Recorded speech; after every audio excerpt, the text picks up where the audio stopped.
Jenny? Huh? Yeah, Jen, I'm back. I'm on. I had to restart it. So tell them that you come back to send. Yeah, I'm saying some people are back on the new one. Okay. The new stream. All right, then, no problem. Yeah.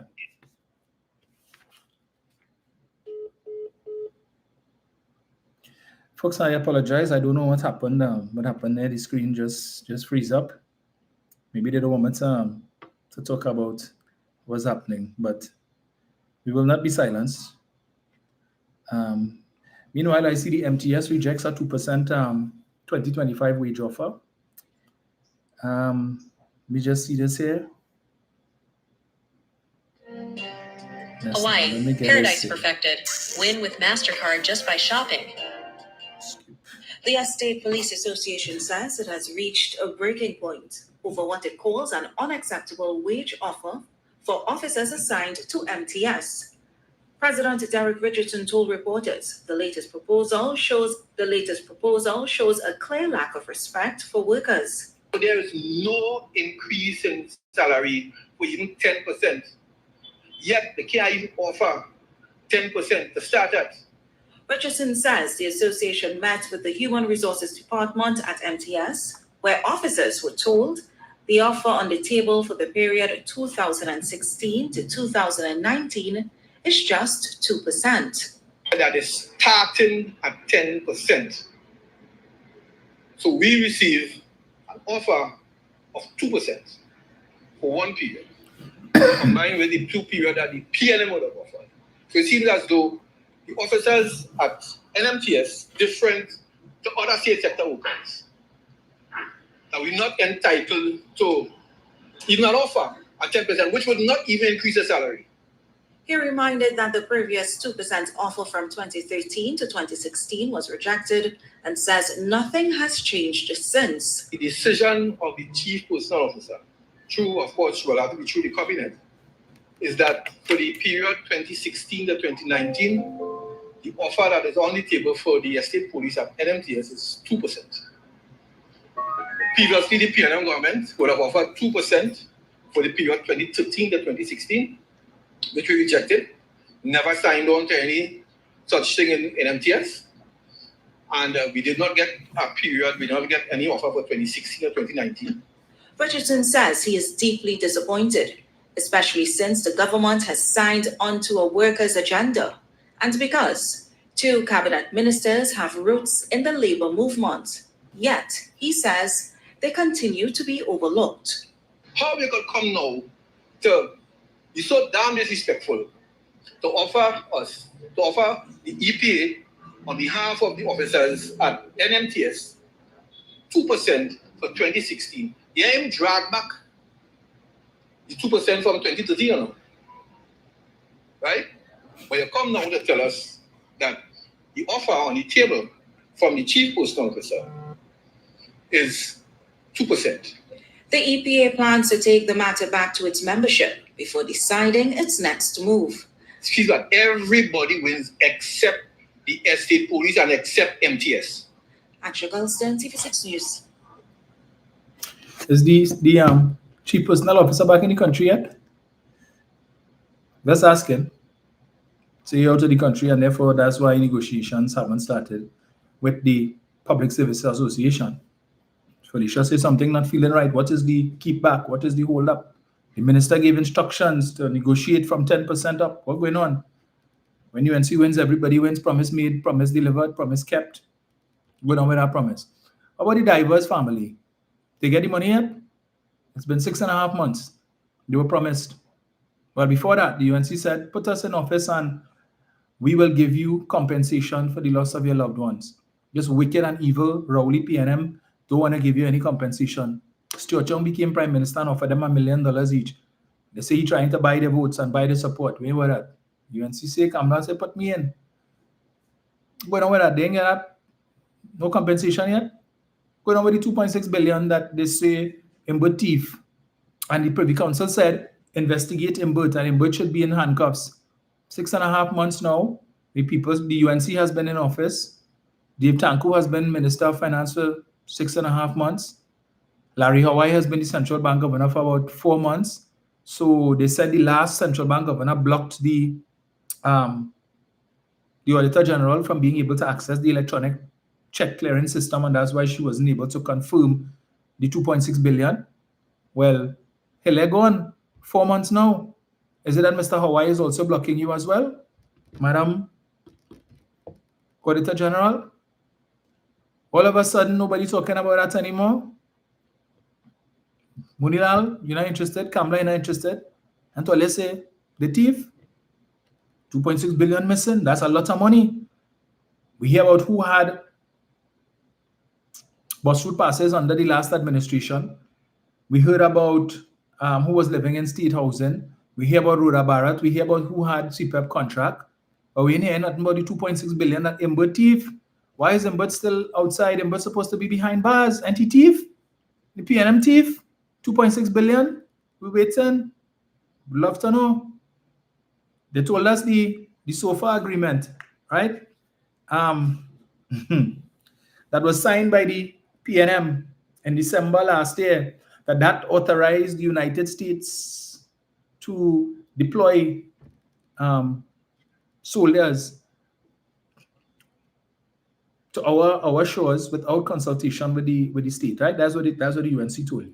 In fact, the other day when the Gravely was here, and concerns were being raised as to what is the real and true purpose of the Gravely being here, and we were told it was to do, little training and stuff, and to assist with repairing schools and all of these different things. Schools, that's what they said, but it turned out to be one school, the Ben Lamond, I think, or something so, right? All over the place is Rowley signed SOFA, and Rowley signed SOFA. But I don't know how many of you listened to the press conference on Friday, where one of the reporters put the question to Sean Sobers and asked him about the SOFA agreement. And the first thing he started off to say, well, as you are aware, the last administration, the SOFA agreement was signed by the last PNM administration in December of 2024. Okay, Mr. Sobers, we get that. What was the significance of you making mention of that? To reinforce the claim that they were saying or making that Rowley signed a SOFA agreement to allow U.S. forces to just come on Trinidad shores just so. The reporter continued to press him further to ask him, well, can you provide us with details of the SOFA agreement? And he says, well, we can't because of certain confidentiality clauses and the like, and because of national security, we cannot provide you with any additional information on that. It's confidential. And the reporter asked him, she said, but when you all were in opposition, you all asked for information on the SOFA agreement.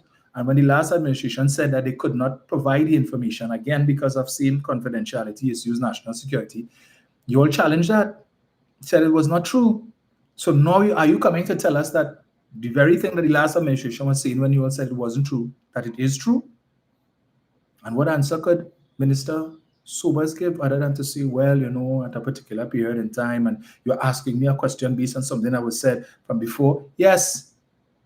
And she kept pressing him, does the SOFA agreement allow U.S. forces to come ashore Trinidad and Tobago territory without authorization from the government of Trinidad and Tobago? And after Mr. Mann skirted the issue several times, he had to relent and said, no, it does not. But that is what they were telling you all last year. That's what they were telling you all a couple of weeks ago.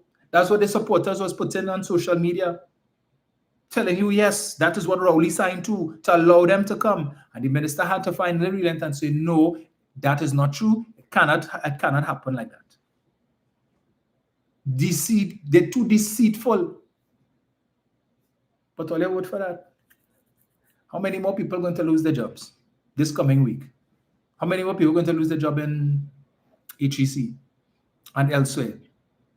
And all these union people, Keza, Elda, who are members of the government, ministers in the Ministry of, no longer have any concern. The Minister of Labor, a former trade unionist and trade union leader himself, Mr. Batiste, they have nothing to say. All these people losing their jobs. What if it was the PNM still in power? You would have heard.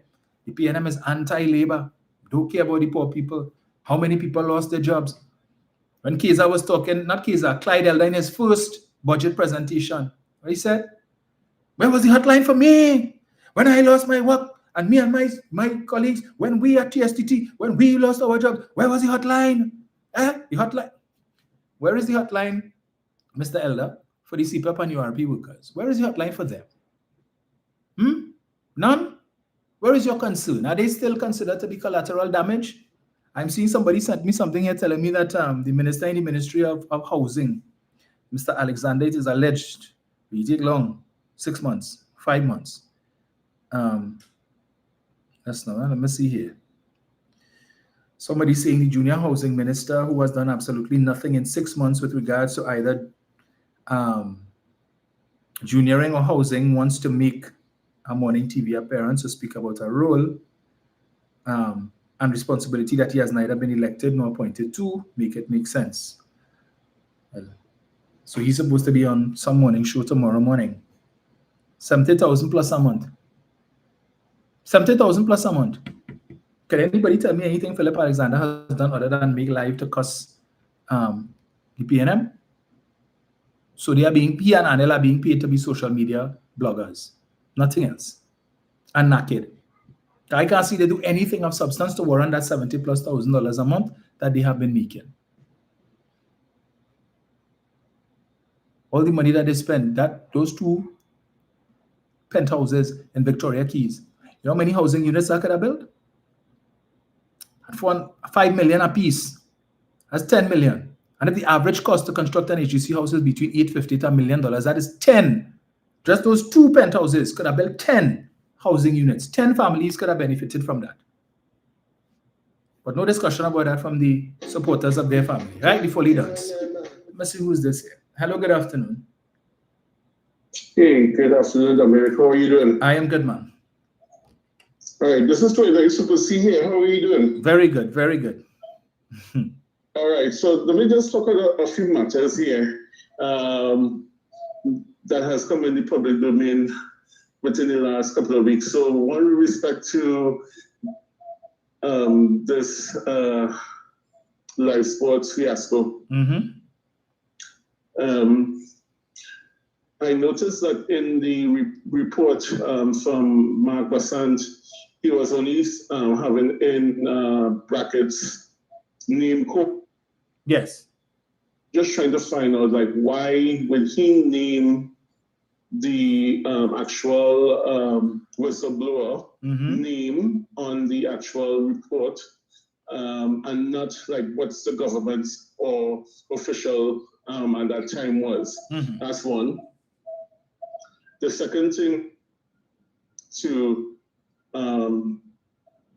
this like 1 million being distributed 8%. Now I'm trying to find out what has the TTPS done with respect to this report, because it has been there for such a long time.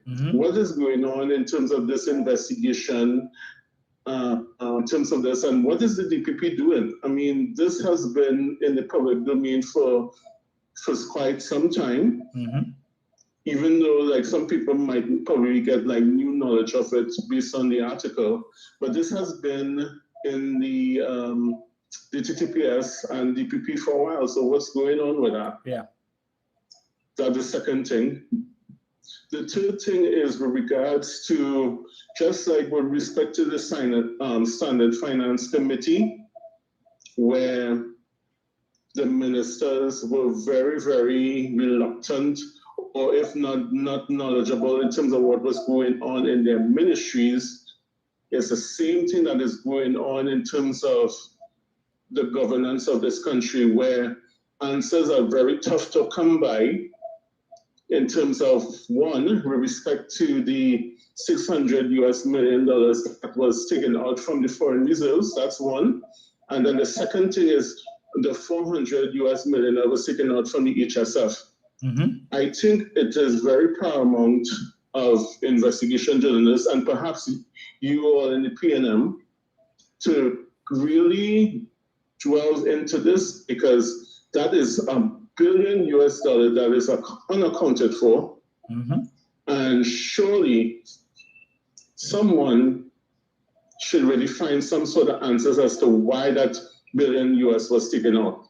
And we don't know exactly why. So that should really be investigated by you all. Yep. And hopefully this could come out to the front within the next few months or so. The next thing, with respect to the petrol train restart, there is no way that petrol train refinery is going to be restarted in 2026 because petrol train, as you well know, are different units. One is basically the CDU, which is the crude distillation unit. Then you also have alkylation. Then you also have like removing of sulfur and that sort of stuff. And also to where they're getting the crude to actually do this production. No answers with respect to that. And also to are they going to start up the refinery just like that with no sort of asset integrity investigations in terms of like pipes being corroded and that sort of stuff. So come on, let us be real here. That refinery is not going to be restarted in 2026. And even if they're trying to get someone with deep pockets, it's going to take some time in terms of doing all this inspection and also to try and do repairs, because repairs has to be done. And also probably some upgrading of some equipment needs to be done in order for things to restart. Loops have to be checked and that sort of stuff.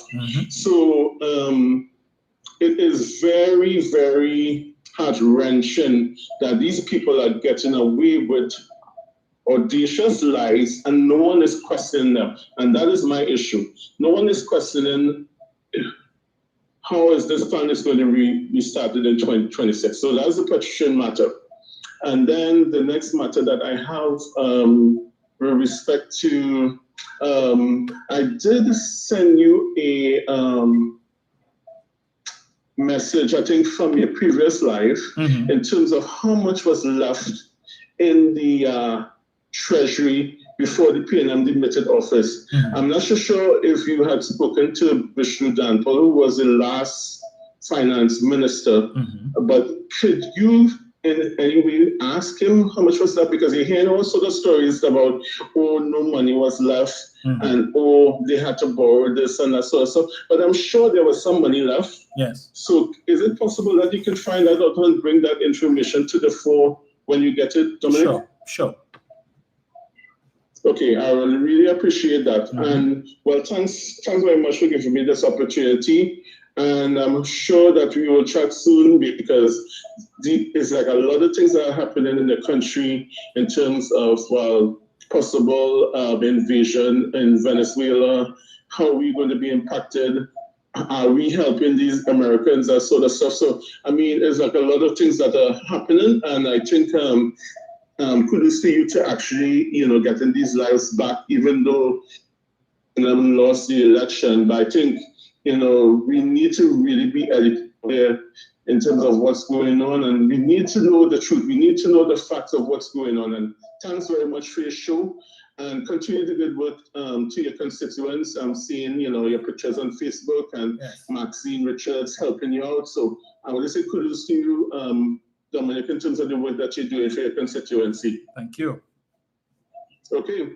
All right. Take care, Dominic, and thanks for giving me the space to, comment on these issues. Thank you. No problem.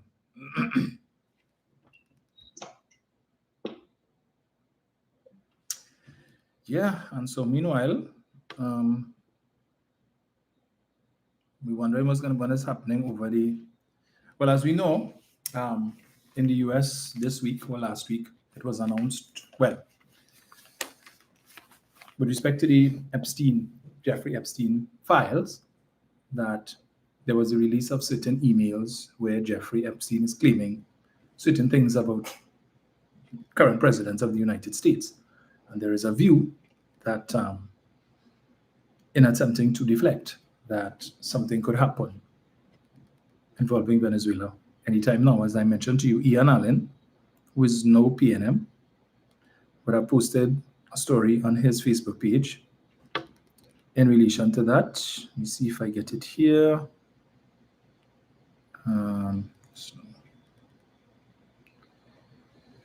Where is it?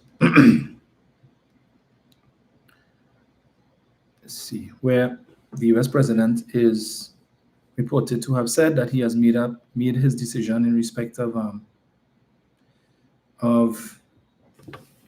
Venezuela, but he's not going to state what it is. Just let me see if I get it here. So, to the gentleman who was saying, encouraging PNM people to join the UNC before it is too late. 4 fishermen from Iran who went to Venezuela on Friday night were abducted and a ransom has been demanded. Abducted fisherman returns home, feet affairs. You see these men, there's a video with these guys being beaten. To the same gentleman, 3 shot in early morning ambush outside San Fernando bar, 1 fighting for life, 3 men were wounded, 1 critically after gunfire erupted just after daybreak along Sutton Street, San Fernando, near the popular pavement bar on Saturday morning. At 6:10 a.m., the victims were walking along the roadway when a car drove up and an occupant opened fire on them. 21-year-old Darion Mohan and Josiah Scott, 21, ran inside pavement bar seeking cover. Both men were later realized to have been shot. Mohan in his right ankle and Scott in his right calf. All right, so back-to-back violent attacks.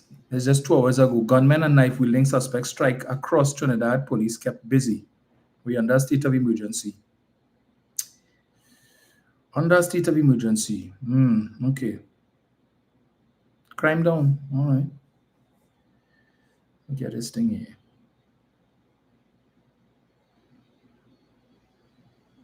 So where is it?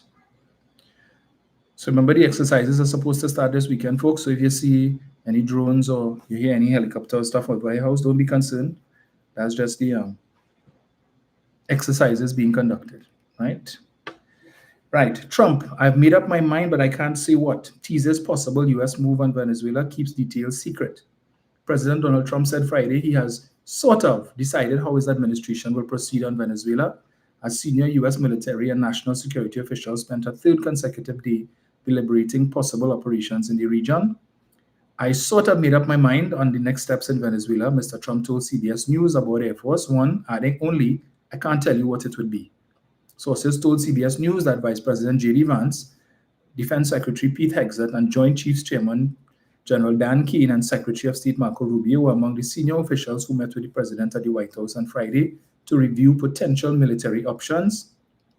Venezuela was also discussed during the president's intelligence briefing midweek. CBS News previously reported that military leaders presented Mr. Trump with a range of operational plans, including possible land-based strikes amid growing U.S. concerns over illicit drug trafficking routes. 2 Western allies told CBS News that they have not yet been formally briefed on Washington's intentions. Brian. When last one?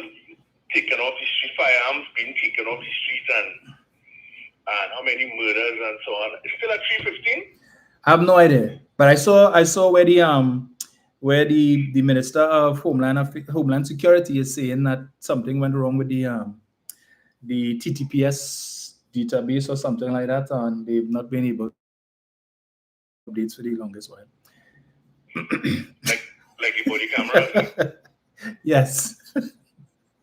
Yeah. Oh, but after I don't know why they keep asking he and the Minister of Defense any questions, because they don't answer any questions. And everything now is 27(1)(g). Yes. So they don't answer any question, and they could only ask the Honorable Prime Minister one question, the lead question, and that's it. Mm-hmm. Because the felon convicted speaker is her ultimate protector. Yes. You understand? So, you're not going to get any. I don't know why they continue to go to these press conferences when you're not going to get any answers. Mm-hmm. And the answers are very, very short, and they can't watch you in your face. They have to be looking all over the place, searching. You can tell when people searching for an answer to a question. They can't look at you directly and give you an answer. Mm-hmm. Like Dr. Munilal. He doesn't look at you in the eyes, in the reporter's eyes, because he can't answer the question. Mm-hmm. You understand? His answers are all over the place, and as you rightly indicated, one minister saying one thing today, and another minister come and say something else on the same matter differently the next day, mm-hmm. and on and on on and on and on and on we go. But murders taking place all over. There are murders. There are kidnappings. See, kidnappings not increasing. All of these things, this new UNC Commissioner of Police, nothing, everything good. But yet still, every time you listen to the news, there's a murder somewhere. It's bad. I heard a certain gentleman says that murders in Tobago down by 78%. Why 78% or 15 by? I mean, this is the ridiculousness we have to listen to. You call it the percentage, right? Okay, fine. But murders down by 78% after what, 15 murders? I mean, where we going with all of this? Lying to the people every single turn, every day. You can't get proper facts, you can't get proper figures, and people just accepting it as it is. You understand? We're not going anywhere. And all we're hearing every single day is I keep repeating that people losing their jobs. Christmas, it will be bleak for a lot of families. And this is the caring UNC, the caring, the mother. I love you. You never have another one like me. Yes. Before or after. I love you. You understand? But she $7,800 running like normal. She don't have a problem. You know, but it is what it is. Correct. We like it, so we buy it wholesale. You know, because we listen to all of the hype and all this stupidness, and we forgot all the things that transpired before. And when a society forgets what happened when before, we are doomed to repeat it. Correct. Okay. Thank you, sir. See here, right.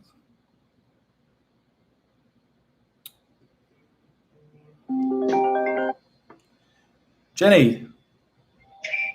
Hi, Dominic. Hi, You're hi. back on, right? I want to make sure I'm talking to Yeah. live. Yes. I want to tell Bram one thing. Don't include me. No, come to me. I did not vote for UNC. So I didn't ask for that. Say them or they. Take me out of that. I call Kamala Prasad Visesa racist, drunk prime minister. And I call her that based on evidence. Right? People would have said that she's a drunk. Mr. Panda said Jack say.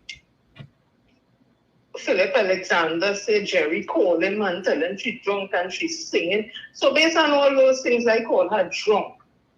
And I call her racist.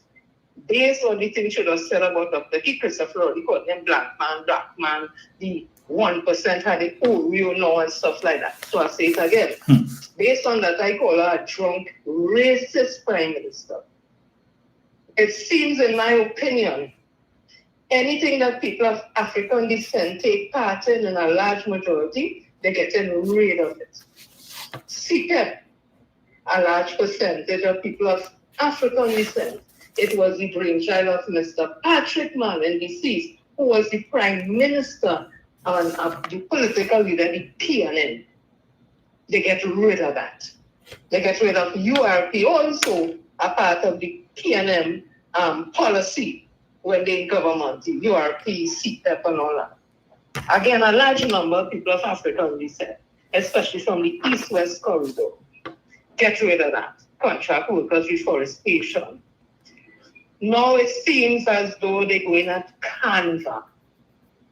Because if you say, and you start the precedent, where you're saying that because of the loud noise coming from the Brian Lara Academy, they didn't have the FET.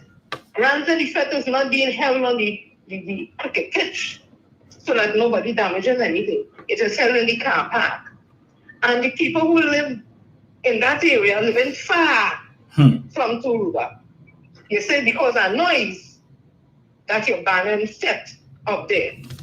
You're passing some legislation. Now, Carnival have quote unquote noise. You're talking about the music truck for Carnival. So I don't know what the masqueraders will be jumping to. If they go plugging air set, all them plug it into something on the truck, so everybody have a long extension and a headset on, and it just moving, you hear me. I don't know what you're planning, but the music truck for Carnival, quote unquote, is noise. The steel band on them that will be practicing for Panorama and a community base with people living around, is how people could come out now and say they're making too much noise and get the law to stop them. So anytime you go at set for Carnival and you talk about noise, you're attacking Carnival. Once you're attacking Carnival, you're attacking the steel pan. And let me tell the racist drunk prime minister this. Our ancestors who fought first to have the right. Because that's what we fight for, Kambule riots came out of that. We fought for the rights to be able to go on the streets. The street is our own, and coming out of that, we have affluences to the Catholic community and all involved in that. Because Carney is flesh, and then after the 2 days, whatever, they're going to Lent. So you're interfering with all of that. So I want to tell the drunk racist prime minister, the ancestors who fought for us, the African ancestors whose blood was shed during those times, will not sit down and allow you all to do and desecrate Carnival, because all they said noise and no independence because the noise and but have Diwali. Have real noises. I let a little baby die from the fireworks. Nobody has said nothing because we doesn't enjoy with Diwali. Now we're coming at Carnival, where there's a large potential of people of African people, because when they watch this steel band, that is a fact. So we need to be careful in this country. Look, a simple thing. No, not really a simple thing. Up to now, they have not used the new seal. What you call coat of arms that has the steel pan on it. They stopped the $100 that was printed with the steel pan on it. So they have a version, some of them of Indian descent. Let me be real. That the steel pan is a national instrument of Trinidad and Tobago. If it was the CASA, they wouldn't have a problem. Let me be real. People talking about what you're talking about, but we need to talk about these things because it is real. There are some people of Indian descent in this country feel more superior than people of African descent in this country. Let me be real. I didn't say all Indians. Some Indians. And they want to turn this place into where we go back to Massa. That is the new Monande Massa, and we go back to the slaves. They want you to come like how it was. This is history, not me saying I'm very passionate about this because we don't interfere with nobody else on the culture. We take part in it. Don't interfere with we culture. That's we culture. And yes, there are Indian people take part in it. Steve and then like just Samaru and his family and Bobby Muhammad. We appreciate all that. It's all how we know at the end of the day. But the people who mostly take part in like people of African descent. There was a time in this country, St. James was called Coolie Town during indentureship, where Indian people were begging. That was the first set of people started to beg on the streets in this country for charity. They went to the poorhouse, and when they died, they went to the cemetery, pauper cemetery. Is it that they want to bring me, where African people begging for charity on the street? Because earlier, the UNC, with this racist joint prime minister, fired 10,500 CPEC workers, which most of them is the majority African people. They all have a job. Anybody checking on them to see if they're sending their child to school? If they have a meal thing for the day, Christmas coming, everybody just like to buy a little gift for the child. What will they have? And they continue to fire more people. So they don't want to bring this to a state where African people out in the streets committing crimes. They have a SOE so they could shoot me in my back. That is it, because they want to bring Spaniard wrong laws not to protect them with gated communities and dogs who live in gated communities. And you have a minister of defense or whatever saying, shoot them in the back. You have a pundit who recently come back out with the racism after he said it's urban youths from East West Corridor. We know that is called for African youth, targeting Indians in Aranguez and Saran and Irons. And the police said there's no evidence of that. He come back talking that again. So me and talking this thing because there's not evidence, you know. So asking again, does this racist, drunk prime minister called Kamala Shushila Persad-Bissessar want to bring Trinidad and Tobago to apartheid? Does she want to bring it to where we are African people are second-class citizens and Indian people is first-class citizens, and that African people become back slaves, modern-day slaves, begging in the streets for charity? Because whatever insecurity they have about themselves and their heritage, they don't want to talk about their heritage, but they want to talk about we own. I want to tell Kamala Persad-Bissessar, if you don't have no joy for life, I want to tell the AG, if you have no joy for life, and no one who in the UNC, it have people in this country, whether African, Indian, Chinese, whatever we have joy for living. We want peace. We want to live together in peace and build this country as we are accustomed doing it. But all they want a future. We let the trend run around with one hand and one foot because some bomb and some gun blow up their hand and foot. Eh? And somebody talking about if they send a thing bomb from here to Venezuela and Venezuela send back, we can take any bomb sent from Venezuela. Eh? Or they can live the life of how people in Gaza was living. People all over the world with how war torn. You see China with 1 foot, man with 1 foot, but it's spread all over the world. That's what I want in this country. And are they happy with that because or they support UNC? Are they excited for war? This is not a PlayStation game where one is going to turn it off, you know. This is life after. Ships won't come down here to bring no food. You know, space where they feel as war. Investors ain't coming to invest.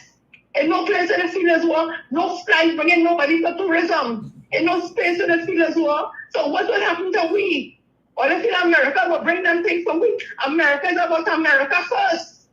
The youth will have the youth to get what they want and then they're gone. And we stuck here now with Venezuela as an enemy. All the thing about this thing, you know. Think about this thing, you know. This is a zone of peace. This is about the children and we try and future. If they don't have no children, or they don't care about nobody children, it's have people who are children. And this is what the society wants to leave for them.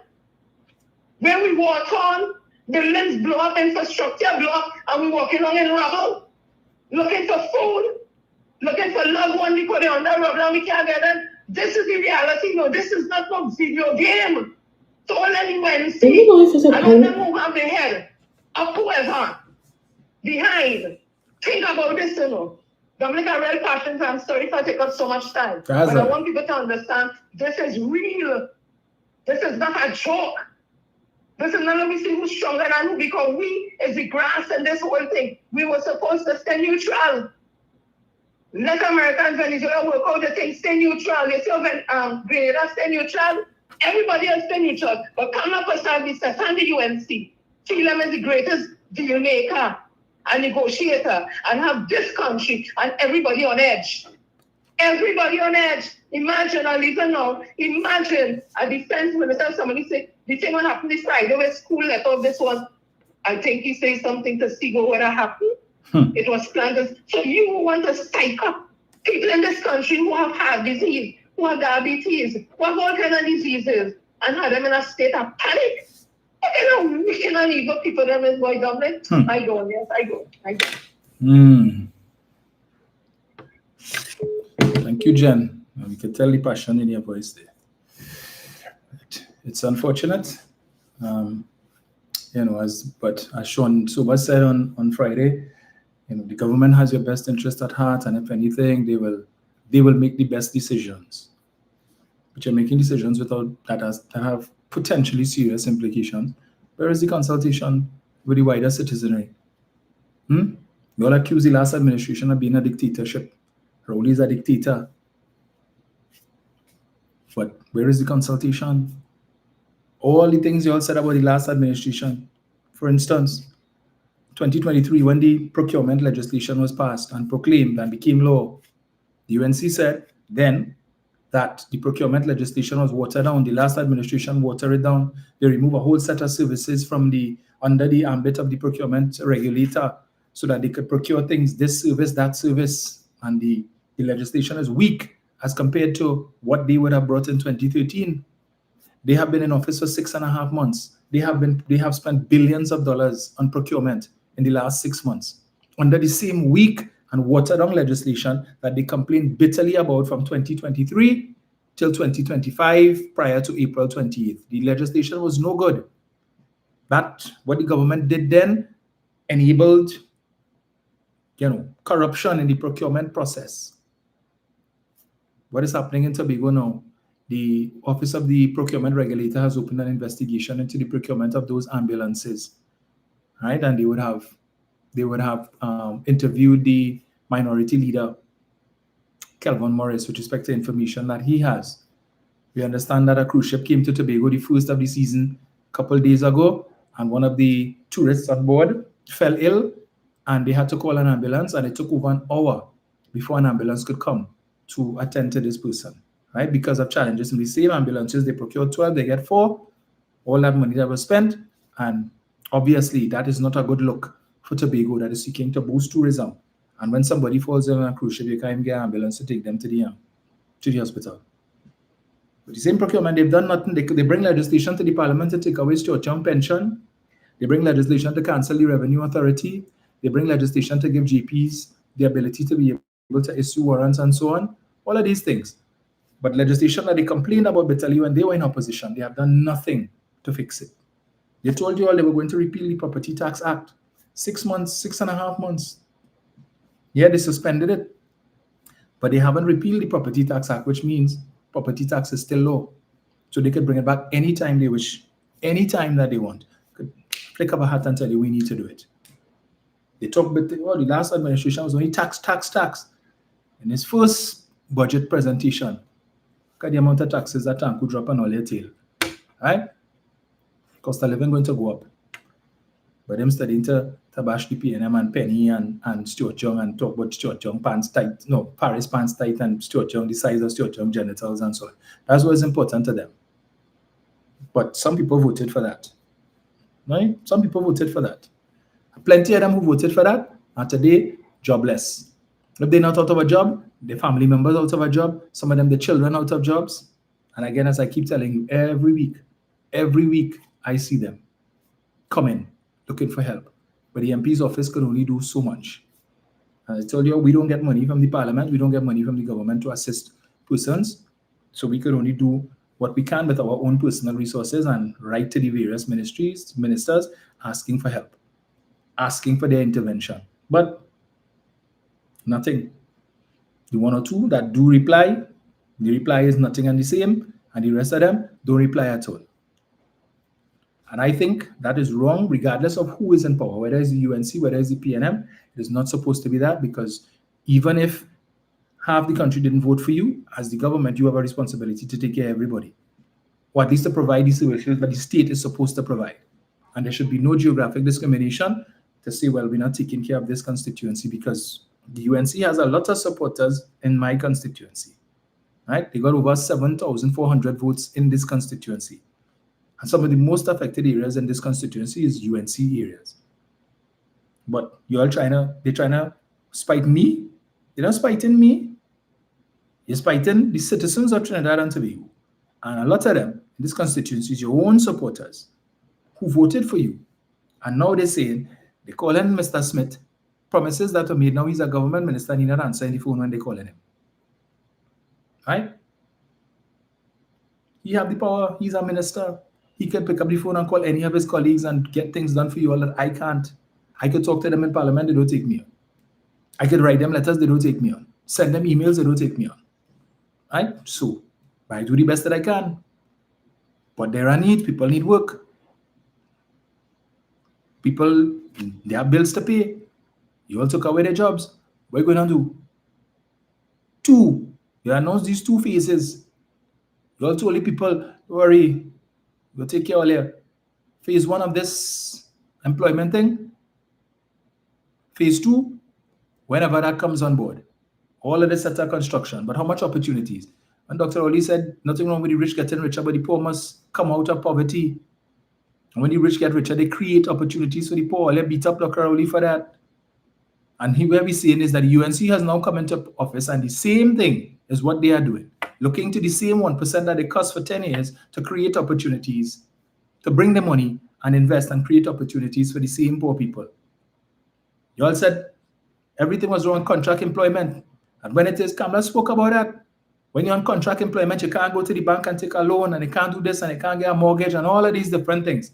And now you're hiring people on contract the same way and using it conveniently to send home people who were previously in contracts. And now we are hearing that some of these people who were fired from HEC were there for 10 and 15 and 20 years. And now they're out of a job to start over. If you're 55, 56, 58 years old, you know how difficult it is to start over at that age?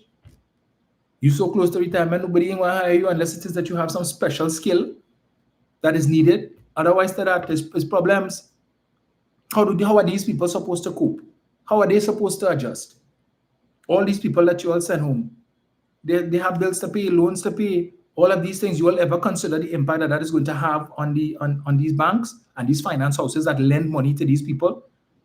These furniture stores like Courts and Standards and stuff, where these people have higher purchase payments. Their loan loss provision is going to go up. Because why? All of these places like Island Finance, a lot of these people who on low income, a lot of them have loans with these places, the Credit Union and Island Finance and stuff, loans from Courts and can't pay. So you're not only affecting them, you're affecting the businesses that would have advanced them money, that they too are now going to face a loss. But the PNM was wicked. But at least, well, look at say what all you want about the PNM, and oh, we don't care and we heartless and now we pay. PNM sought to ensure that where CPEP was concerned, that the contracts were maintained for at least another 3 years, so that all of these people who were working and who were depending on CPEP, that they could have a job. And while you all want to malign the program and say all the worst of things about it, and it was promoting a nation of grass cutters and so on, there was nothing stopping any of these CPEP workers, when they finish work CPEP in the morning, from going somewhere else and working. Nothing stopping them.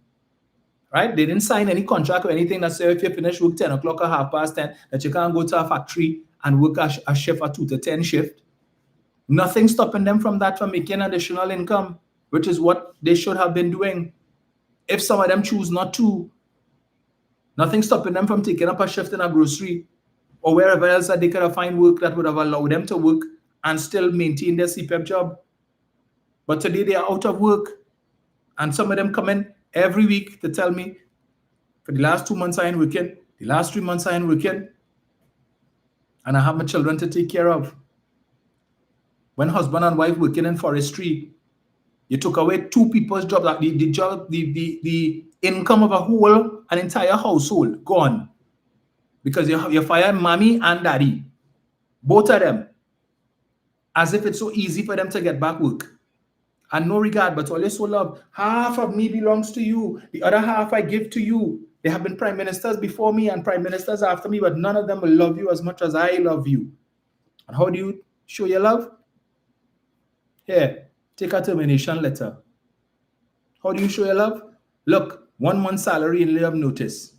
And hold a public assistance application form and decide. That's how you show your love. And then when they go down to the welfare office, they're told that they don't qualify. And so they come back to the MP's office now and asking me to write a letter on their behalf to see what I could do. But my letter could only carry so much weight. But we do the best that we can. And we continue to take licks, and they say, no, kind of thing about the PNM. Somebody was asking just now about when I said that Ian Allen is no PNM. He's not. But I was referring to this story that he put out on his Facebook page yesterday, well, day before, about Mr. Trump having made up his mind about what he's going to do with Venezuela, but he's not saying. And I made the reference because the other day when there was the shutdown, when there was the calling of the armed forces and so on, and there was the worried and the panic buying and stuff, the UNC sort of blamed the PNM to say that we putting out information there to panic the nation and engaging in fear mongering. But I was making the point that Ian Allen put out that story, which suggests that an attack on Venezuela may be imminent. And he is no PNM. So don't blame us for that. That if people see that story and start to get concerned, PNM have nothing to do with that. Ian Allen is in the UNC camp. So blame the UNC for putting that information out there. Right? Blame them for the incompetence that the Attorney General could do an interview with an international media house and speak to the issue of a heightening of action by U.S. forces in Trinidad, and the Minister of Foreign and CARICOM Affairs doesn't know about it. So it suggests the right hand doesn't know what the left hand doing, all of them in cabinet, and things are being done without the ministers, the relevant ministers knowing. So who knows? Who knows what is happening? Who really knows?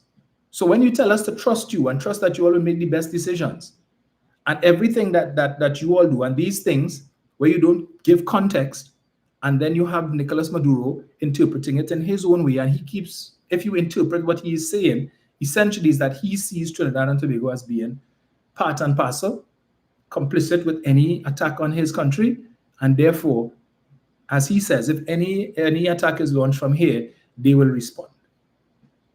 They will respond. And you see in videos showing trucks carrying stuff, and people are concerned and they want to know what that is about. These exercises that they take is not taking place in any other Caribbean territory other than Trinidad and Tobago. All of a sudden, there is heightened interest on the part of U.S. forces in Trinidad and Tobago to conduct exercises with our police and our defense force, which is unheard of. You have other countries, as I said before, Jamaica have more murders than us. They have a bigger drug problem than us. So how come this offer is not being extended to them to assist them, since that is purely what it is about? And you have the largest warship in the world that just entered Caribbean waters. That wasn't cheap. For it to come here with its armada from where it was before, that's a lot of money. Lots of money. They just come in here for what, Sunsea and sand to buy some bacon shack, go up Maracas and drink 2 shandy. That's what they come here for? I don't think so. But we wait to see. Sooner or later. I see someone by the name of Mary Hines is saying, let Venezuela do what they want. Maduro won't be there for long. Let Venezuela do what they want. Okay. So your view is that the US is going to take out Mr. Maduro, but if in the interim, before that happens, or in the course of that happening, Venezuela decide to send 2 fighter jets across here and drop something, that they could do what they want. That's okay, because Mr. Maduro will be gone. Right? And then you all believe what? That when Mr. Maduro leaves or is gone, that his replacement is what, going to be Trinidad friendly? Okay. Well, we're in November, right? So it's about almost 2 months now since they got their OFAC license. 6 months. So almost 2 months gone already. 4 more months. You anticipate that in that 4 months they're going to do what was required? Are you concerned about the loss of life that could possibly take place in Venezuela and in the immediate aftermath? As I said, even if there is no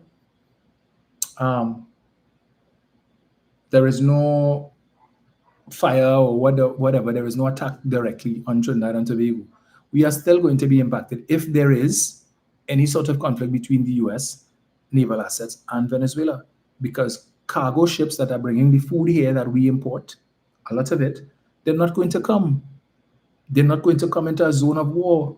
Right now, they have no problem coming in the zone of peace, because they know we could come this side of the world and we don't have to worry about any stray missile bombing any of our ships. We don't have to worry about any warplanes overhead. Right? We good. In the Caribbean, we cool. Apparently, the UNC doesn't understand what zone of peace means. They have their own definition of what it means. Anyway.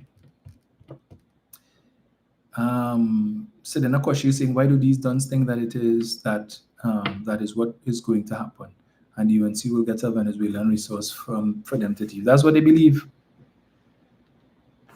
That is exactly what they believe. But We'll see how that goes, right? But just remember, long after, Trinidad and Tobago still has to maintain some kind of relationship, and this damage is not only being done with our diplomatic relations with Venezuela, it's also being done with other countries. Because I'm seeing now where UNC supporters are going on Facebook, some of them following Ralph Gonzalez and then tagging the man in the nasty comments and saying the worst things about him and tagging him. That is what they're doing. Utter disrespect. What did Ralph Gonzalez do or say that have them so offended? Simply because he said that Mrs. Prasad Bisesa is misguided in the way that she's going about her support for the bombings that are taking place of these boats and so on. That's all the man said, you would swear that Ralph Gonzalez cussed Mrs. Prasad Bisesa or something like that, the way they Anel Roberts and David Nackett and them behaving. All the man said was that Mrs. Prasad Bisesa was misguided in what she was in her approach to this whole matter. And they take off, right? Behind the man and his family. No regard. And they think that's okay. But you all must say the worst of things about Ralph Gonzalez. Now it is that information that Anel Roberts put out there, even though there is no there, it is being used as fodder in St. Vincent and Grenadines as we speak, as part of their election campaign. You have a lot of opponents of Ralph Gonzalez who are now using that as a talking point. Now they're talking about to go and investigate and see if they have property in Miami or whatever. Ralph Gonzalez has been the Prime Minister of St. Vincent and Grenadines for the longest while. If he working for free, the man's wife, from what I understand, last night I saw she did an interview with Anselm Nabon, Fall Street, and the lady, well, not the wife, a lady did who works with Ralph Gonzalez's wife, and she was talking about the woman has 3 restaurants that she owns, plus other family businesses and so on that they have. So they are not hand to mouth. They're not dependent on Ralph Gonzalez's salary alone. They have done well for themselves. And so if they have property in Trinidad or if they have property in Miami, I am sure they could account for it. But to give the impression that somehow they thief or they use state funds for that is ridiculous. But, I'm seeing Omari Hines is saying he's glad the opposition in St. Vincent is using this. Get Ralph and his dirty wife out there. You see the extent to which all are going? But that's what you UNC supporters do. Because the same nastiness you all did with Dr. Rowley when you claimed that Mrs. Rowley was having an affair with some member of her security detail from Special Branch. That's what you all do. You all go after the people's families unnecessarily. The man's daughters, his sons. That's the nasty level that you all stoop to. All right? But the minute they talk about Kamla Prasad Bisesa, all your vex and ready to cuss on everybody, HYMC, all your mother, so and so. That's all you do. It's okay for you all to attack everybody else and their family, but leave Mrs. Prasad Bisesa alone because she's sacrosanct. She's your queen, she's your goddess, and nobody must ever say anything against her. But everybody else is open terrain for you all to say the nastiest and the lowest of things. You ever hear PNM people saying anything about Prasad Bisesa's son and her grandchildren and her husband and all of these different things to the extent that you all go to? But the minute, let anybody do that now, they're vex. But it's okay for you all to do that to other people. Okay. Anyway. Folks, it is 4:39. I will take my leave. I never said they don't speak about Kamla Prasad Bisesa. I said about her family. Mrs. Prasad Bisesa does everything that she can to shield her family, right? I have never heard any PNM person go to the nasty depths that you all go to say things about, because when Mrs. Sharon Rowley, right? That woman is the epitome of class. She, for the most part, while her husband was the prime minister, you hardly saw her, and on the occasions that you did see her, she kept herself, well, whatever. All you want to attack the Prime Minister, Dr. Rowley, go right ahead. No problem with that. Because he offered himself for public service. She didn't. She and her children didn't. Right? And the same way, Mrs. Prasad Bisesa seeks to keep her family out of the limelight. You all could have allowed the man that courtesy too, but take it to the nasty level to say everything. And even Mrs. Prasad Sasa made mention about that, talking about special branch and accusing Mrs. Rowley of infidelity. And that makes sense. And that was a big laugh. Well, and Keith Rowley and Red Couch, and how much ministers he sleep with and who he sleep with on the Red Couch for them to become ministers. That is the nasty gutter level that you all go to. And to go after Ralph Gonzalez, if you all want to go after him, no problem, fine. You all couldn't care less about diplomatic relations, right? But leave the man family out of that now. Mrs. Prasad Bisesa, by her own admission, says that she has an autistic grandchild, I think. You see PNM people going off on that and making that a laughing so-called a joke? No. And that is why PNM problem always held a higher standard. And that higher standard is what is getting us in trouble, because we're not going down to the nasty gutter level that UNC supporters will go to. Anyway. Let me see here, boy. Yes.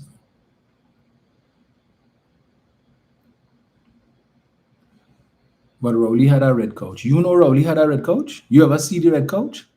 And then Roberts come and say, tell all about this red couch, and you all take that and run with it, right? Where was the red couch? So Dr. Rowley have a red couch. Where? In the Prime Minister's residence? But in case you're not aware, there are plenty of people working in the Prime Minister's residence, okay? Who don't live there. So I think if Dr. Rowley had a red couch, or people would come in there to go and lie down on the red couch, somebody would have talked that. Who work in there, or some picture or something. We've never even seen a picture of this red couch. Well, guess what? Dr. Rowley didn't take any furniture out of the Prime Minister's residence when he left. So they've been there for 6 months, 6.5 months. Mrs. Prasad Bisesa don't live there. She doesn't stay there. For the first couple months of her prime ministership, she was in her house down in Philippines. Hardly ever came up on that side. So all the people, all these government ministers who have been traversing through the Prime Minister's residence for the last 6 months, nobody ain't take a picture of this red couch.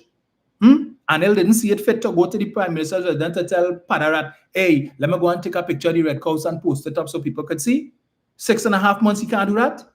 But all he could do is yap and talk that, and all he take that and run with it because he said it. And that making sense. Anyway.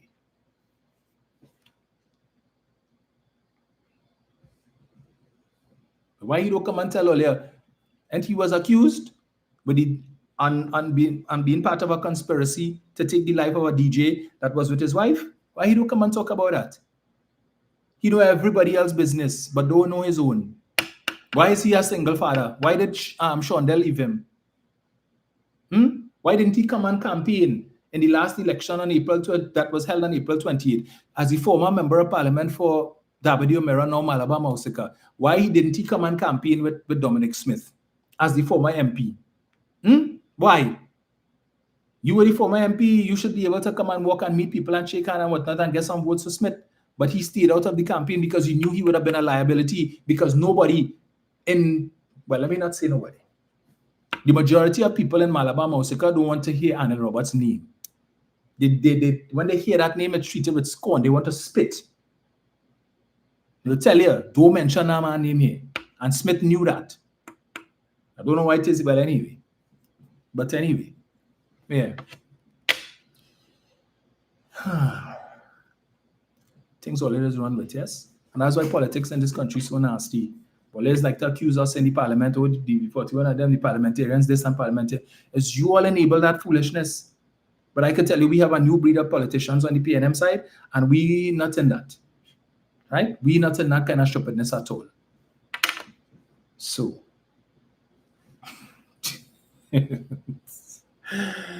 Oh boy. Well, you're entitled to feel how you want to feel about Dr. Rowley, right? And your feelings about Dr. Rowley is based on what?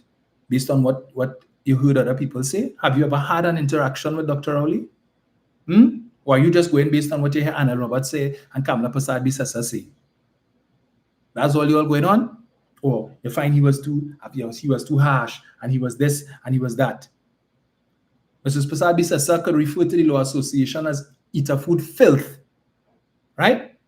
These are seasoned lawyers, accomplished attorneys, a lot of them senior counsel, who have served and whose record in the courthouse. Mrs. Prasad says, so what is her track record in the courthouse? I think it was the late great Mr. Pandey who once said that her track record as an attorney, that boiling water, looking at water boil is far more interesting than reading Mrs. Prasad Bissessa's legal career. But when she could refer to lawyers as eater food filth, and you all have no problems with that.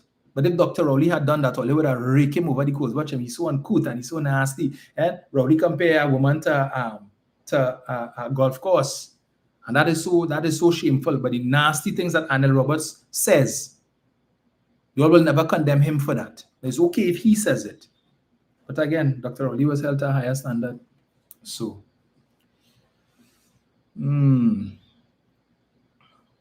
Trendsetter is saying it beats me how Anil wasn't charged for conspiracy to murder Lurbs alongside his friends. My problem is I find that there are too many things, too many investigations going on in this country that we don't get the any updates on what is happening. Because here we are in 2025, the investigation into Prison Gate, where the man who is today the chairman of NGC stands accused of cutting and pasting witness statements alongside another attorney to defraud the state of millions of dollars. That the DPP, who would have looked at the documentation and says that he was of the unflinching view that a crime had taken place. This is before the police take any investigation or anything like that. The master of the court who discovered it and brought it to light, she too was convinced that a crime had taken place. Since 2014 October, we were told by the then senior police officer, Superintendent Dinoon, who was in charge of the investigations then, that the investigation was close to being wrapped up. And that all that was left to do was to question Mr. Ramdeen and Mr. Debbie Dean. Today, here we are 11 years later, and nothing. Gary Griffith, when he was Commissioner of Police, told us he would close all gates before the general election of 2020. But apparently he forgot, or he didn't realize that that gate was wide open still. What is happening with that? When it is that you have this same attorney, he was accused of other things with respect to taking the money of people who he's supposed to be representing. One man died and he didn't even know for 2 years, he didn't know the man died. But somehow the man won his case in the lower court, and the matter was appealed by his attorney to get a bigger judgment, right? A bigger payout. And 2 years the man dead, but somehow his signature appeared on the document for appeal. What has happened? What is going on with that? Nothing. What is going on with the investigation with Barry Padarath? Right? We were told since 2020, August of 2020, in the lead up to the general election, that this man was in receipt of monies where significant sums of monies allegedly he tried to hide it in his mother's bank account and in her life insurance policies. He stands accused of depositing 2 checks totaling $135,000 into the bank account of the Prime Minister and can't remember why. All of that, millions of dollars he received in contracts for business that he and his mother opened in 2011. And that's supposed to be under police investigation. Here we are 5 years later and still no update on that. We don't know anything. And all we keep hearing, this shelved, that shelved, TTPS dragging their feet to get search warrants, and all of these different things. And meanwhile, we continue to go on. So when people come out now and asking, after 10 years, well, how come this live sport report now coming out? That's the question you are asking.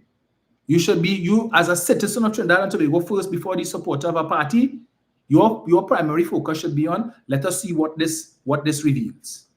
But because it's the party that you support, that this makes them look bad. It makes your leader and your prime minister look bad because she had no business in bringing this man back as a minister. Right? Because he clearly has no work to do. No work to do.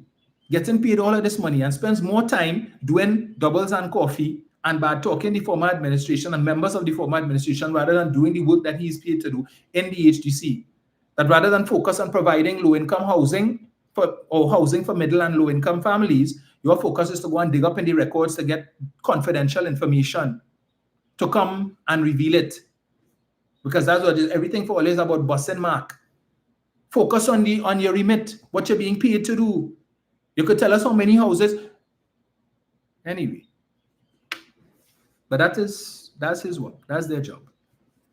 And some of you all who voted for them unemployed, just know when he collecting his $70,000 a month, how much salary that is for you, how many years salary that is for you. You the CPEP worker who went and voted for them, you the URP worker who went and voted for them, you the forestry worker and the HGC worker who voted for them and who was standing up clapping, yes, yes, and he was happy because the PNM out of office and the UNC came in, and he was happy when they came in. They put Feroz Khan as the chairman, right? And his job is to cut costs, as he says, without regard for the lives that it impacts and affects on a daily basis. That these people, when all they're seeing is an employee, they're not seeing who behind the employee, you know. They're not seeing the family members, the children who have to go to school, the meals that have to be provided, the bills that have to be paid. They're not seeing that. All they're seeing is one employee in the establishment and a salary next to their name. But what that salary does and what it goes for and what it pays for, they couldn't care less. They're not giving consideration to that and how that is going to impact these people. All they see is statistics and send them home and let them fight up as best they could and see how they could find another job in the private sector. Let them go and work in the private sector. But then you implement taxes, right, that punishes the private sector and makes it difficult for them now to operate. You're taking a chunk of money from the banks. You're increasing the overhead costs for restaurants and similar businesses. The little bar that hires, persons, get them a little N or something for the person who might not have all the passes or whatever it is, and who just working in the bar, making ends meet. That when you increase your cost now and the bar sees a drop in business, and they make it say, oh, the PNM only study bar alcohol and the price of alcohol and all of that, and miss us with that rubbish. That is why Barbados just had the rum festival, and they're making money off of that. Tourists going there. Trini is leaving here to run Barbados to go and attend the rum festival. That's how I know, because I see they're posting up videos, some of them who went. But in their own country here, alcohol made in Trinidad and Tobago is cheaper outside than it is in your own country. And figure, well, I don't drink, so it don't affect me. Yeah, you don't drink, so it don't affect you. Okay. Well, all right. Well, here you don't drive, you don't have a car, so therefore the reduction in the cost of super they don't affect you either. But you begin up that. Yes, government, yeah, love thing. But how you benefiting? You traveling. Has the taxi drivers or the maxi drivers reduced their fares? No, they have not. So how it benefiting you? It's not. So the same way it don't matter to me, so let them increase it. Yeah, well, it affects somebody else. And it's not just the people who drink. Right? The people who benefit at Christmas time from their rum, they're making their rum punch and their cake and black cake and puncha creme and all of these things that they sell to earn a little extra money for Christmas. They are impacted. But they don't care about that. The Republic Bank employees whose bonus, aka their profit sharing, is going to drop because the bank has to now pay hundreds of millions of dollars to the government in the form of a levy. Right? These people who depend on that money to do things, to fix up around their houses, send their children to university and all of that, to pay some bills and stuff, who look forward to that little money at the end of the year, and the government come and take a chunk of it, so they're getting less. But you play with your 10%. I want my back pay and I want my 10% because I'm working on 2013 salaries. Okay. Jenny, you're brutal. Oh Lord. Ryan Matthews, who was getting free money? Who was getting free money? No more free money? Really? Look at the government. Look at how many unnecessary ministers you have. Right? 3 ministers in the Ministry of Housing. 2 of them receiving free money because their services are not needed. Then you have in the Ministry of Public Utilities, you have a minister in the Ministry of, and you have a parliamentary secretary in the Ministry of Public Utilities alongside the minister. Right? Last time, for 10 years, the Ministry of Public Utilities, we had 1 minister. Now this administration has 3. So the parliamentary secretary and the minister in the Ministry of, they get in free money because they really have no work to do. That's why they always have time, everything happening. They get invited to anything by the private sector, whoever they're there, whole day. That is their job, to just go and show their face and give a speech. And for that, $70,000 a month? Really? That is free money, my friend. They're receiving free money.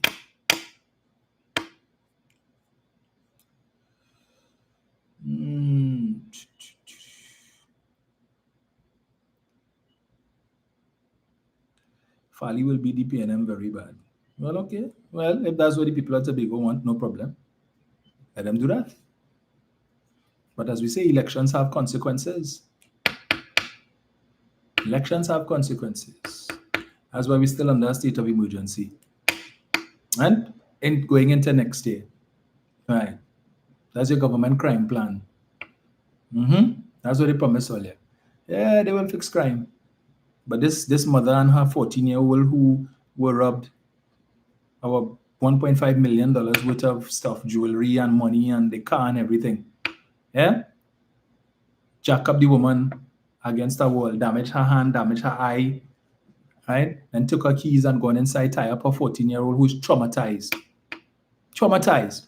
But they had the answers and the solution to home invasions, and 6 months later, home invasions continue. Hearing more home invasions since they have come into office than you were hearing before. Right? Plenty more. But you're all not ready for that conversation because you're satisfied with a state of emergency and you hear a reduction in the number of murders. Yeah, great. Because under the PNM, murders is always go up. But kidnappings, the majority of kidnappings that we heard about, right, in the last year or so, happened under the UNC, not under the PNM.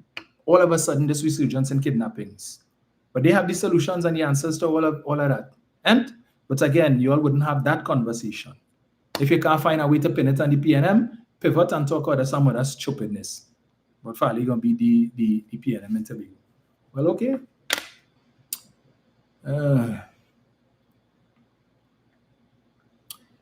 PNM can't fool we black people again. What has the UNC done for you, Kishan Ali? The PNM fooled you? Really? The PNM gave you 3 increases in your personal allowance so that assuming you have a job, Kishan Ali, and assuming that you're earning a decent salary of, let's say, over 7,500 a month, or even if it's less than that, you're paying less income tax thanks to the PNM, Kishan Ali, than under the UNC for the 5 years, 3 months, and 14 days that they were in office from 2010 to 2015. They gave you 0 increases. None. The PNM reduced VAT from 15 to 12.5%. Right? So that's why you're paying less VAT on a lot of things. You bought a new car recently. You see how much that 2.5% works out to? PNM did that. What do UNC do for you? What have they done for you since they come in office that you could say, hey, my life is better? In the last 6.5 months. What did they do? Or they complain bitterly in their own document. This document right here, the budget, the 2026 budget statement. You know what it says? It says that over 10 years, the PNM fired 70,600 people. Lost their jobs over 10 years. Right? That works out to just over 7,000 people a year. Or just about less than 600 people a month. 10 years, 70,000 people. As opposed to the UNC in 6 months. 6 months. They have probably reached that number already. 70,000 in 6 months versus 70,000 in 10 years. And you all complain bitterly about how much people lost their job and people are unemployed and the PNM sent home people. And when Petrochin shut down and the fence-line communities and 100,000 and 200,000 and 300,000 people lost their work. Well, your government, your UNC government that published this document said only 70,600 people were fired or lost their jobs in the last 10 years, contrary to what they have been saying for the last 10 years. They said it. It's right here. But you had a problem with that. But you have no problem with 70,000 people losing their jobs in 6 months, and the majority of them are the poorest of the poor. You also have to link crime and poverty. That a lot of the crime taking place because people are poor and they have no work and they're suffering and they need to. But who did they fire in the last 6 months? Rich people, the 1%. You'll have reduced these people who had a job and who at least were able to put food on the table to having to go now and subject themselves to engaging in criminal activities, stealing milk, baby milk. And all they want to rake them over the coals for that. They weren't doing that before. Before April 28th, they had a job. They could have gone and buy the milk. Now they don't have the money to buy it and they have to steal it because your government put them in that position. And you all have no heart, none whatsoever for these people who's struggling. Because you know why? You all don't see them and you all don't hear them. Because they're invisible. And when you go in here and you go to the ATM, you could stick your card in. And when they stand up outside and they're asking you, sir, you could help me with a little thing. I just want to buy some food for my children and just want to buy a little meal or something. And you all look at them with scorn. Look at that big heart back man. Why you don't go and get a work? And you walk off. Not studying the fact that he is in that position, having to beg you and others because your government put him in that position, not the PNM. The PNM tried to ensure that he maintained having some sustenance, some kind of money coming in at the end of the month to pay bills and to support his family. But you will never admit the fact that it's your government did that to them. But don't worry, time longer than twine. And I could tell you, your government have a lot to pay for as opposed to a lot for them to crow about over the last 6 months. And plenty of their own supporters don't want to hear nothing from them right now. I could tell you if that election was called today, the same result that you had on April 28th, you will not have. Because people realize that your government is deceptive, deceitful, bunch of liars, they're dishonest. Anyway, folks, we will chat again soon. It is 5 o'clock. All right? PNM allow these programs to be corrupted. We must now fix it. Really, Omari Hines? Really? When the UNC came in 2010, after they maligned CPEP, there were just over 5,000 persons employed in CPEP. How much when they left office in 2015? Was the same thing Kamala said we didn't need UTT? Oh, we don't need, we have UE and we have COSTAT and we have MIC and this and we don't need that. And she came in and expanded it. We don't need the rapid rail. All we need to do is to improve the transportation system, improve PTSC, buy more buses, expand the roads, build more roads. Don't need a train. But then you come last week now and show us this grandiose revitalization plan, and included in it is the same rapid rail that you didn't want, that you said we did not need. But the PNM allowed these programs to be corrupted. Apparently, you never hear about, you heard me read the live sport program for you, eh? That report? You know about Sean Bill Francis? You ever heard of him? If you never heard, just go and Google Sean Bill Francis and you could read all about him and his involvement with URP, right? Before, under Mr. Pandey, 95 to 2001. Read about Sean Bill Francis and read about Mark Guerra, who was also involved in URP, and see who corrupted these programs. You go and read it and see for yourself. Who corrupted? Then that hard. Just Google that name. Sean Bill Francis, UNC, Mark Guerra. And then come back and tell us about who corrupted these programs. What was corrupt about the CPEP program? What was corrupt in it? It had, the PNM kept the same UNC contractors, some of them who were hired between 2010 to 2015. Where was the corruption? Because Faris sought to extend the contracts for a further 3 years to ensure that the UNC wouldn't fire these people and put them on the breadline, which is the very same thing that they did. Because we knew that is what they were going to do if they had won the election. So what was so wrong about keeping these people employed? You all want to focus on the contractors, but not the workers. The workers who were just collecting a pay, doing their work, right? When you're sleeping in your bed and they getting up early in the morning to go and cut the grass. Look, I drove over Moncoko Road just a couple of days ago to go across from Diego Martin to Maraval proper. And on 2 occasions, I almost ran into a vehicle coming in the opposite direction, heading to Diego Martin, because all of the grass on the side of the road and that growing off of the hills, right? It coming out in the middle of the road or close to. So you have to be taking the road a little wider now to be able to avoid all of this shrub and all of this grass and stuff that growing out onto the road. That when the CPEP contractors were, and you're seeing where they were doing the little landscaping and stuff, all the little things that they did, because they're no longer employed. Who is cutting the grass? But you know what? The UNC will say, well, Diego Martin Northeast, that is a UNC, that is a PNM constituency, so we don't care about that. Until somebody driving over the hills, right? And in an attempt to avoid all of this grass and bush that growing out on the road, end up hitting somebody else, and somebody car goes over the precipice and somebody dies, then you will hear. Then you will hear about it, right? But you all don't look at these things. Underestimating what these people were doing. Yeah, because as you see, it is cutting grass. But anyway. I will do that, Daniela.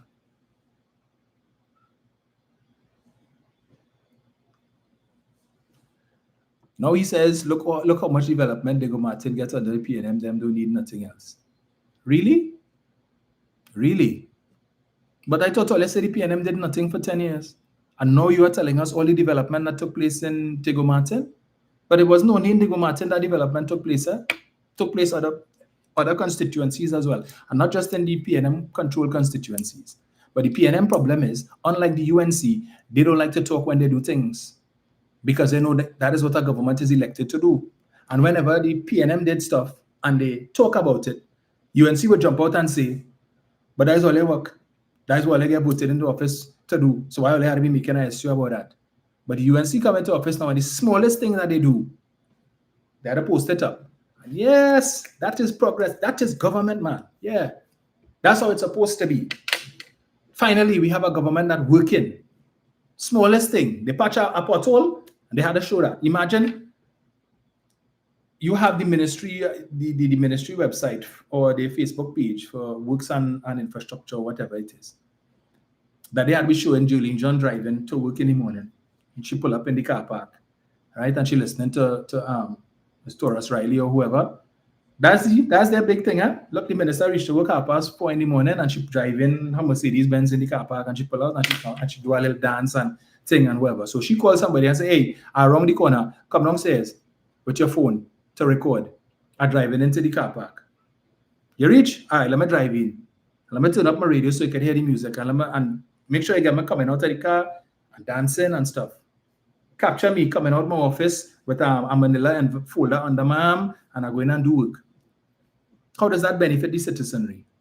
Or Michelle Benjamin having a meeting with her staff and all of them dressed up in Santa Claus hat and then they play in Christmas music and then some character come and hand out sweets and whatever it is.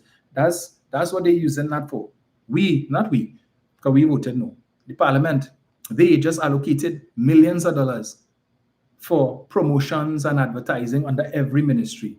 And that's what that money is being used for, right? That's what it's being used for.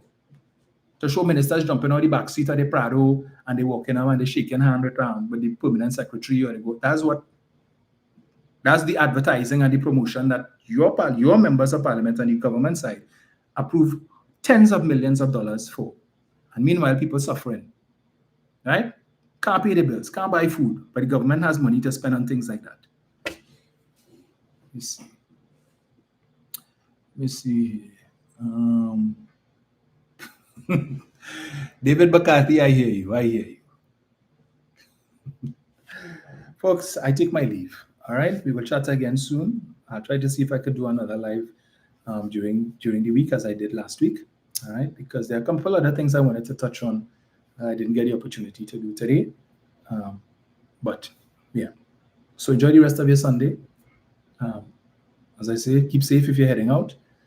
I'm not going anywhere. I'll have an invitation to go to a memorial service. I'll try and see what I could do. Didn't plan to be here this long. A blessed week to you as well, Ali. CIA or CIA?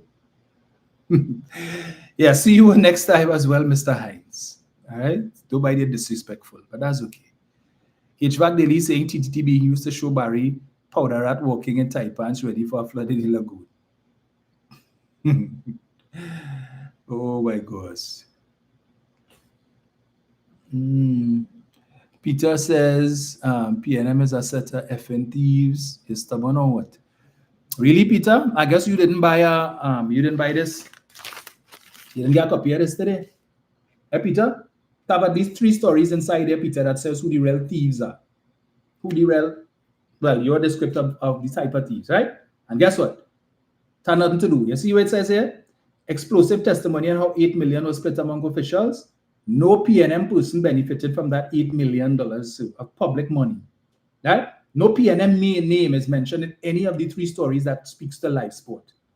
No PNM name is mentioned in the Piarco Airport scandal, so the Hoop of Life. No PNM person's name is mentioned in that either. All right? The Beta Wastewater Treatment Plant, no PNM person's name mentioned in that. So when you want to talk about who is thieves, get a copy of this, I suggest, and keep it. And every time you want to make a comment like that, read it. Just take note that the majority of politicians in this country who have formed themselves before the courthouse didn't come from Balize House. They came from the House of the Rising Sun. And in case you don't understand, UNC parliamentarians. Dhanraj Singh was charged for murder. Basdeo Pandey who was charged for whatever, right?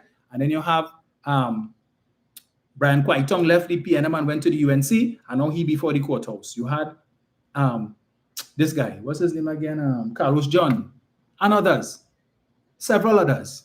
All right, Ram Logan, UNC, Ramdeen, UNC. All I can talk about is Marlene McDonald. 1. So just remember that, and you can't spell corruption without the letters UNC. Have a good week, folks. We'll chat again soon.